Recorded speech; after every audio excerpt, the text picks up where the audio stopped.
Mañanas en Libertad, con Luis del Pino.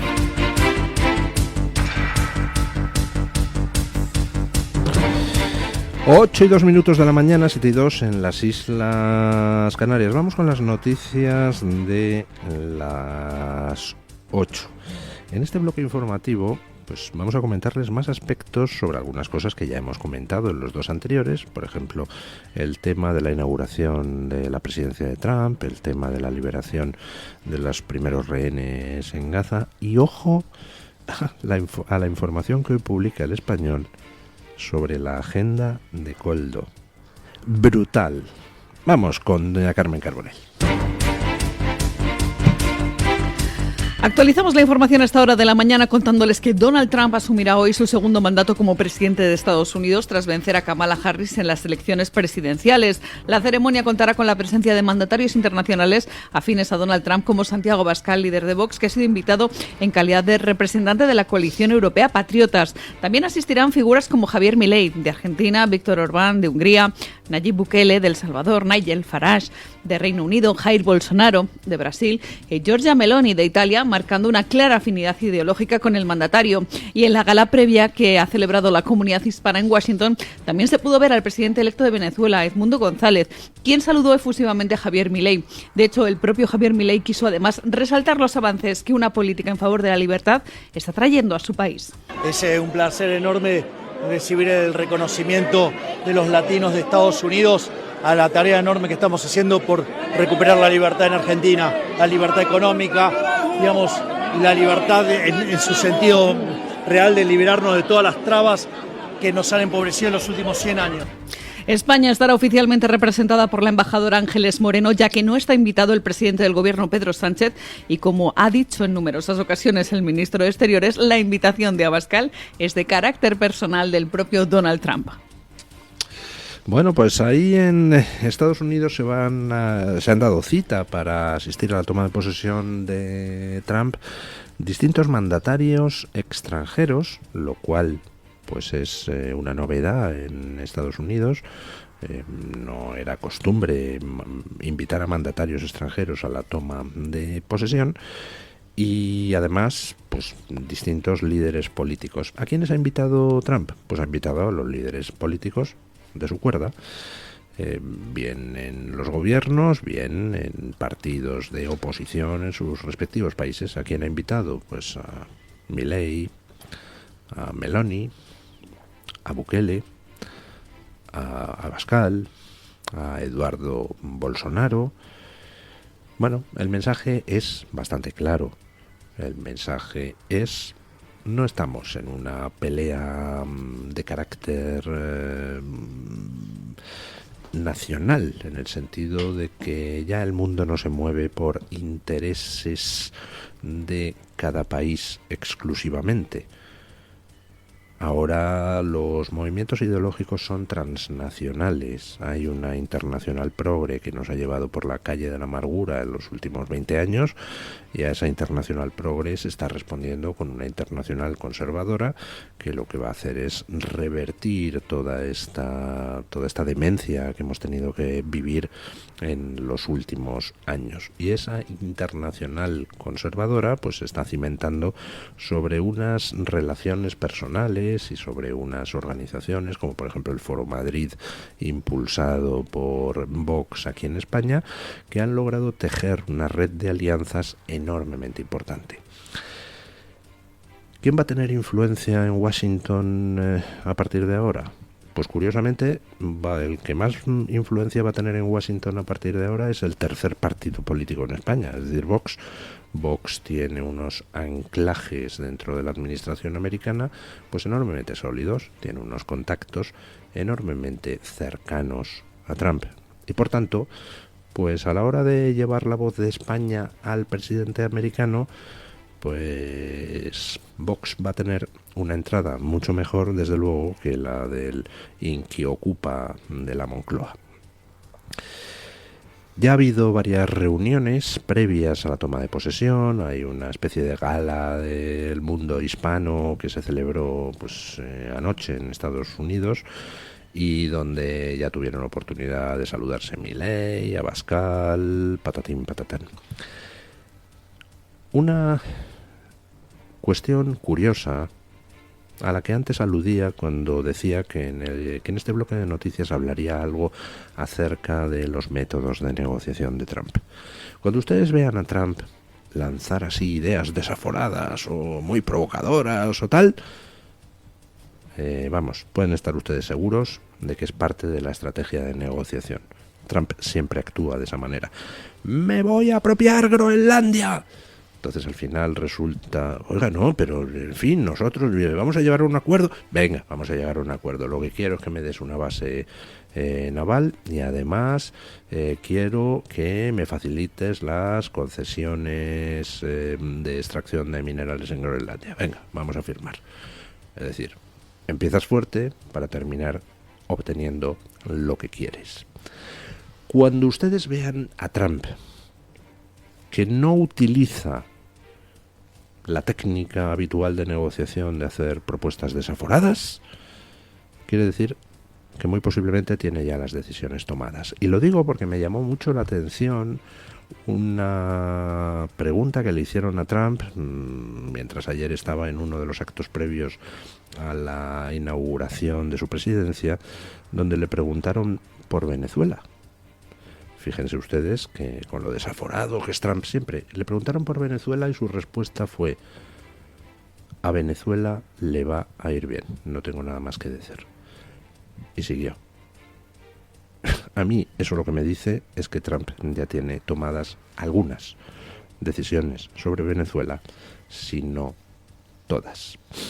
Y a lo mejor pues vemos cambios más pronto que tarde. Bueno, mientras tanto, antes de llegar a la presidencia ya ha conseguido una paz precaria de momento en Gaza, y ayer veíamos, pues hombre, con alegría y con alivio la liberación de las 3 primeras rehenes. Escuchen. Ponemos ahora la vista en Oriente Medio. El grupo terrorista Hamás ha liberado a las 3 primeras rehenes israelíes del grupo de más de 100 personas que llevan secuestradas desde el 7 de octubre de 2023. Las 3 mujeres son Dorona Steinbrecher, de 31 años y que es veterinaria, Romy Gonen, de 24 años y que fue secuestrada en el Festival Supernova, y Emily Damari, de 8 años con doble nacionalidad británica e israelí y que fue secuestrada en un kibutz.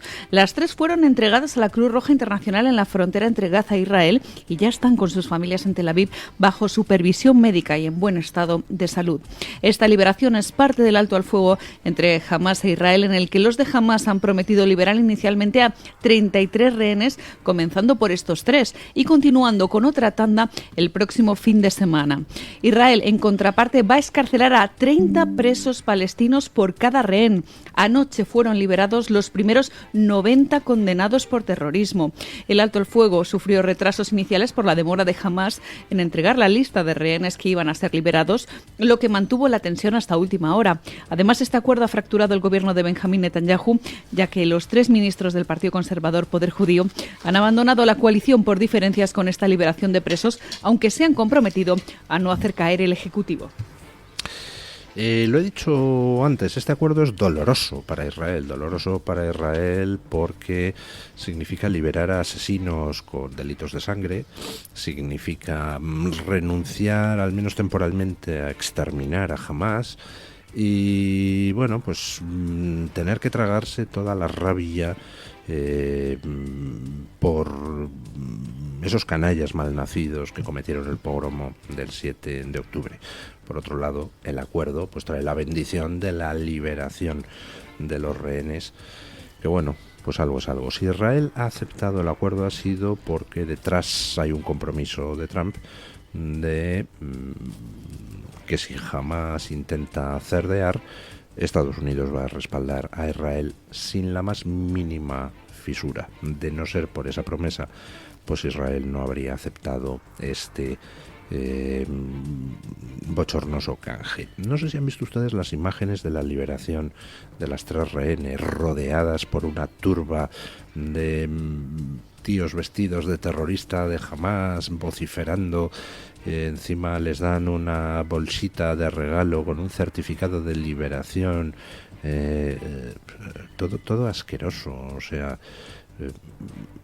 esa gentuza es la que Israel no va a poder terminar de exterminar por este acuerdo, y de ahí la rabia. Pero precisamente por esas promesas de respaldo sin fisuras en caso de que jamás trate de jugársela a Israel, pues es por lo que, aunque han salido los miembros más radicales del ejecutivo israelí, han salido del gobierno en protesta por el acuerdo, pero no van a hacer caer al gobierno, precisamente porque en Israel se tiene la esperanza de que al final pues todo será para bien, aunque haya que tragar bilis con este acuerdo donde se libera a personas inocentes a cambio de soltar a 30 veces más terroristas asquerosos.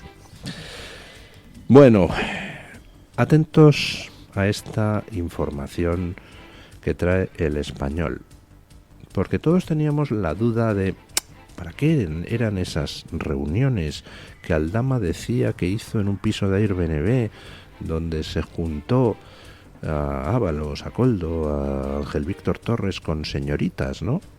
Aclaremos que Ángel Víctor Torres, Ábalos y Koldo niegan el episodio, pero hasta el momento todo lo que ha dicho Aldama se ha ido confirmando. Teníamos la duda de si las señoritas y estos señores pues se juntaban en ese piso, pues no sé, para hacer un club de lectura o para jugar al parchís. Bueno, pues la agenda de Koldo, caramba, parece que no deja muchas dudas sobre la naturaleza de estas señoritas. Escuchen. Les hablamos ahora del caso Koldo porque continúa saliendo información interesante como la que desvela hoy El Español. Según este diario, Koldo García, ex asesor de José Luis Ábalos, gastó más de 8.300 euros en 28 alquileres de pisos de Airbnb entre enero de 2020 y junio de 2021. Estos pisos supuestamente eran utilizados para encuentros privados vinculados a una trama que involucra a otras figuras políticas. Además, la Guardia Civil ha hallado en su agenda telefónica contactos de mujeres identificadas como putas textualmente, así como contactos de clubs nocturnos en Madrid. Entre los muchos gastos apuntados destaca la noche que Koldo García se gastó más de 3.000 euros en la discoteca Oh My Club, lo que sorprende dado que el sueldo como asesor ministerial era de 5.800 euros mensuales. Estos datos corroborarían lo declarado por algunos de los interrogados en el caso de cobro de comisiones, como es Víctor de Aldama, quien ya contó que frecuentaba bares y restaurantes de lujo con grandes cantidades de efectivo. Y es que el propio Víctor de Aldama declaró en el Tribunal Supremo haber financiado pisos turísticos para encuentros privados en los que habrían participado José Luis Ábalos, Koldo García y el actual ministro Ángel Víctor Torres. Parte de estos alquileres se realizaron incluso durante el estado de alarma por la pandemia. Bueno, teníamos todos la duda de cuál podía ser la profesión de esas señoritas que al parecer pues se citaban con Ábalos, Koldo, Ángel Víctor Torres en pisos de Airbnb. Bueno, pues la agenda de Koldo no deja lugar a mucha especulación, las califica directamente de, perdónenme ustedes, pero así figura textualmente, de putas. Bueno, en fin, tratemos de ser benévolos. A lo mejor esas mujeres se dedicaban a esa profesión, la segunda más antigua del mundo después de la de periodista, y bueno, pues a lo mejor iban al piso, pero allí no hacían nada de particular. A lo mejor era, o yo qué sé, las querían redimir de la mala vida, o vaya usted a saber. El caso es que la agenda de Koldo, la información que Koldo guardaba, pues está siendo una mina. Ya les dije a ustedes hace semanas que la Guardia Civil, la UCO, se había incautado de numerosos terminales y dispositivos electrónicos pertenecientes a Aldama, a Koldo, a Ábalos, y que de ahí iba a salir información muy interesante. Bueno, pues ya está saliendo. Ya por lo pronto sabemos que Aldama de nuevo volvía a decir algo bastante verosímil cuando hablaba de que él alquiló un piso de Airbnb para encuentros de diversa naturaleza, pues de Ábalos, Ángel Víctor Torres, Koldo, con señoritas. Parece que se corrobora por la agenda de Koldo cuál era la naturaleza del trabajo de esas señoritas, y se corrobora por el seguimiento de los pagos de Koldo, pues que Koldo alquiló 28 pisos a través de Airbnb para citas de la trama. De nuevo, en esa batalla de la credibilidad entre Aldama y el gobierno socialista, pues vuelve Aldama a marcar tanto. Y ya vamos algo así como 6-0. Es una cosa espectacular. Y vamos con algo que se ha producido este fin de semana, que es el asalto del gobierno a Telefónica, donde, dando por sentado que se trata de un episodio especialmente bochornoso, sin embargo, pues he leído algunas cosas que, con todos los respetos, perdónenme si alguno de ustedes las ha difundido, pues me parecen una chorrada. Vamos a ver la noticia y ahora la comento. El Ejecutivo de Pedro Sánchez asalta Telefónica y fuerza la salida de José María Álvarez Pallete, quien llevaba 9 años como presidente de la compañía. Designa a Marc Murtra, hasta ahora principal directivo de Indra, como su sucesor. A su vez, Ángel Escribano asumirá el liderazgo de Indra en lugar de Murtra. María Jesús Montero, vicepresidenta primera del Gobierno, ha tenido que salir a defender el cambio en la reciente dirección de Telefónica. Según explicó la ministra Montero, este cambio, gestionado a través de la Sociedad Estatal de Participaciones Industriales, la SEPI, que es propietaria del 10% de Telefónica, era necesario y debía haber sido iniciativa de la propia empresa. Tocaba el proceso de renovación y, por tanto, aquí lo que se ha planteado por parte de los accionistas mayoritarios es la capacidad de poner al frente a una persona como es Marc Murtra, que es un señor que ha demostrado todo el potencial en una empresa también tan importante como Indra, en donde la acción se ha revalorizado de forma fundamental. En estos años que ha estado al frente de esta compañía es indiscutible el perfil profesional, el perfil de buen gestor que tiene el señor Murtra y, por tanto, la propuesta que socios mayoritarios hemos planteado es justamente que asuma esta responsabilidad, como ya la ha hecho, y quiero felicitar a Marc, igual que quiero felicitar al señor Pallete. La intervención del Gobierno de Pedro Sánchez en Telefónica ha provocado críticas en la oposición. El líder de Vox, Santiago Abascal, ha acusado al Ejecutivo de intentar controlar también las empresas privadas. El Gobierno de Sánchez es sinónimo de corrupción y es sinónimo de dictadura. Algunos se escandalizaban cuando decíamos que este era un gobierno golpista. Y ciertamente este gobierno va a un golpe de Estado, a un golpe al Estado de Derecho por semana. Han colonizado todas las instituciones. Han asaltado el Tribunal Constitucional, han asaltado el Consejo General del Poder Judicial, el Tribunal de Cuentas, han asaltado el Centro de Investigaciones Sociológicas. Asaltan absolutamente todas las instituciones, públicas o privadas. Ahora van también al asalto de las empresas estratégicas españolas. Por ejemplo, como es el caso de Telefónica. Son como Maduro, no tienen ningún límite, pero con este tipo de decisiones en realidad solo están mostrando su nerviosismo, están demostrando que se encuentran al final de su mandato, ven que tienen los días contados. Y yo lo comprendo, porque están cambiando las cosas en todo el mundo, no solo con la victoria de Trump en Estados Unidos, la victoria de Milei, el ascenso de las fuerzas patrióticas y soberanistas en Europa. Los socialistas saben que su tiempo está acabando. Los tiranos socialistas saben que van a tener que pagar en las urnas y muy probablemente en los tribunales. Por parte del Partido Popular, su portavoz Cuca Gamarra también ha expresado cierta preocupación. Tenemos máxima preocupación porque al Gobierno no le basta con colonizar las instituciones públicas. Ahora quiere también colonizar empresas privadas. Y lo hacen. Esta colonización la llevan a cabo haciendo oposición a programas de televisión, a altos directivos de multinacionales. Es decir, nada queda fuera del interés del Partido Socialista para extender el sanchismo, aunque sea a costa del prestigio de una de las compañías que es marca España en el exterior y que es líder internacional también en su sector. La respuesta a la injerencia del Gobierno de Pedro Sánchez en Telefónica tendrá su primer examen en la bolsa con la apertura de mercados a las 9 de la mañana en Madrid. Bueno, la verdad es que he leído todo tipo de chorradas sobre esto en las redes. Y perdónenme que lo califique de chorradas, pero es que son chorradas. He leído que es que el gobierno lo que quiere es controlar el proceso electoral, porque así teniendo a Telefónica y a Indra, pues puede falsificar las elecciones. Pero vamos a ver. Los que decían eso, ¿no decían hace 3 minutos que teniendo a Indra podía falsificar las elecciones? Entonces, ¿para qué quiere también a Telefónica? ¿Qué tiene que ver Telefónica con recuentos ni nada? Si algo han dejado claro las elecciones de Venezuela, es una cosa muy simple. Mientras exista el procedimiento de contabilización mesa a mesa de unas elecciones y haya interventores que se queden con una copia de las actas, da igual quién controle el sistema electrónico. Porque si hay dudas sobre quienes meten los datos en el sistema electrónico o sobre cómo totaliza el sistema electrónico, pues basta con hacer lo que ha hecho la oposición venezolana, sumar a mano las actas y decir, mira, este es el resultado real. Por tanto, eso de que controlando Indra controlas las elecciones es una chorrada. Y eso de que controlando Telefónica e Indra controlas las elecciones es otra chorrada todavía mayor. He leído también que es para que así, pues entonces Telefónica no mande al juez los listados de llamadas de Álvaro García Ortiz. Pero vaya tontería.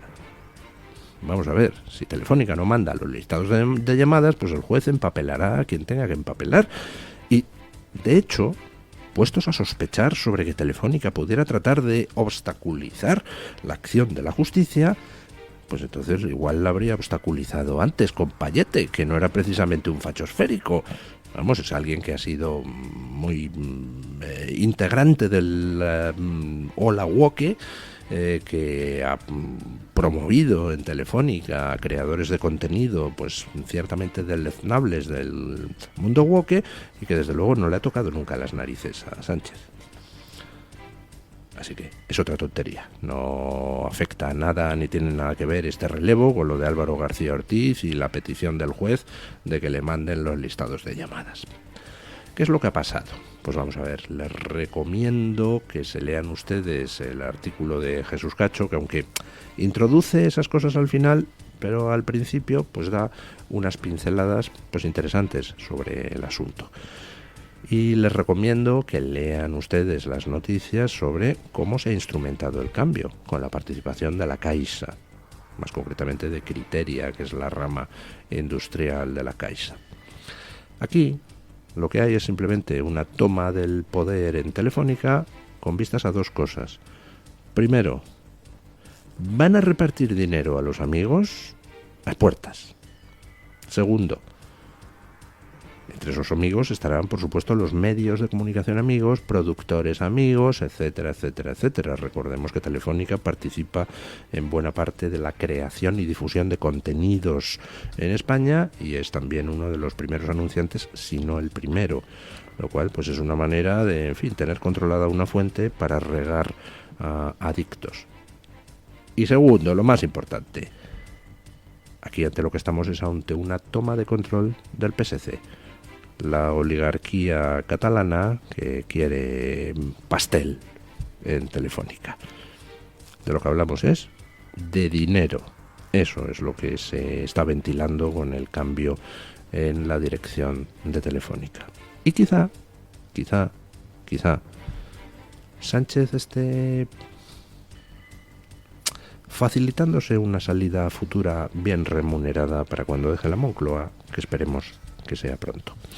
Vamos con don Juan Carlos Tellez para que nos cuente qué trae hoy Voz Media en portada. Buenos días, don Juan Carlos. ¿Qué tal, don Luis? Muy buenos días y saludos para todos los oyentes de Noticias en Libertad, desde Voz, donde está ya todo preparado para contarles todo lo que pasa en este histórico día en el que va a tomar posesión el 47º presidente de los Estados Unidos, que como ya saben no es otro que Donald Trump. Un Donald Trump que llega hiperactivo a esta toma de posesión en el Capitolio de Washington. Ya saben que en esta ocasión va a ser en las instalaciones interiores debido a esa ola de frío ártico que asola Washington y gran parte de los Estados Unidos. En cualquier caso, como decimos, un Donald Trump hiperactivo en cuanto a la firma de órdenes ejecutivas. Algunas fuentes cercanas al presidente aseguran que tiene pensado firmar en las primeras horas de mandato hasta 200 órdenes ejecutivas para dar la vuelta a todo lo construido, o más bien a todo lo destruido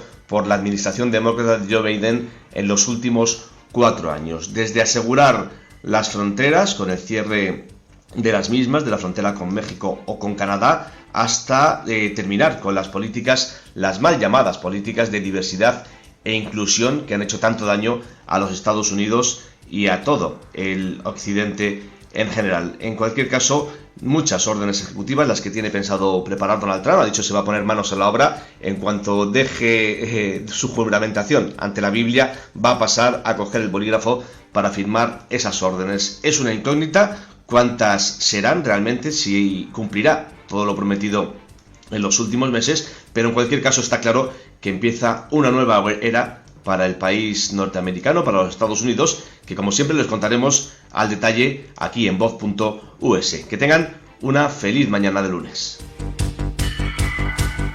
Muchísimas gracias, don Juan Carlos.